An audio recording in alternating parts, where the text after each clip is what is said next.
In this lecture, I'm going to be explaining what footprinting is. Now, it's been said that an American Indian could tell a person's gender, their approximate age, weight, height, pace, and maybe a few other things about their health just by looking at their footprint and stride pattern. Footprinting in the computer world is very similar.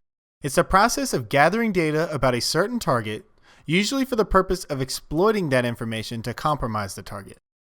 Some of the information collected might be IP ranges, system naming conventions, software, open ports, services, and user account names. This information can vary depending on the type of attack. Take, for instance, a less intensive attack like a spear phishing attack, which is the process of a malicious hacker sending an email to a specific company or group of individuals while pretending to be somebody they are not in hopes that they will somehow gain access to confidential data. This type of attack might require the names of people in upper management. Most of these names could be collected from their company webpage or other social websites like Facebook or LinkedIn. Gathering the names of those who work in upper management would be considered the footprinting part of the process before the spear phishing attack is completed. Let's look at a particular scenario. You have two neighbors, neighbor A and neighbor B. Both compete in the yearly chili cook-off challenge in town.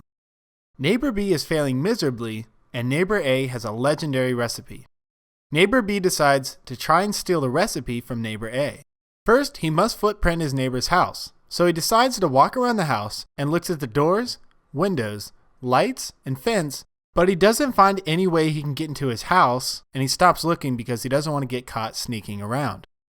On a weekend that neighbor A is out of town, neighbor B checks under the doormat and finds a spare key. Neighbor B takes the key and has a copy made and returns it to its original location. Now he has a way of getting into the house. The next time neighbor A and his family go away, it's for a week. This gives him time to actually use the key and search the house for the recipe. Once he's inside the house, he looks for the recipe and finds it taped to the refrigerator. He quickly takes a picture of it on his phone, locks the doors, and heads home. Neighbor B can now compare his recipe to neighbor A and hopefully beat him in the upcoming chili competition. Now let's take a look at a few things. The first is the footprinting that neighbor B did to neighbor A when he was looking at the exterior of the house, checking the doors and the windows and then the mats.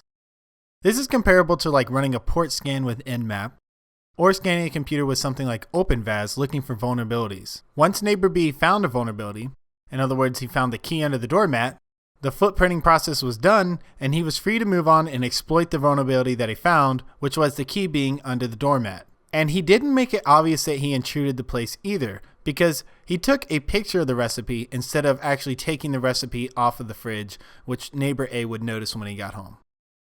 So I hope this helps you understand what footprinting is. Great job getting through this lecture, and I will see you in the next one.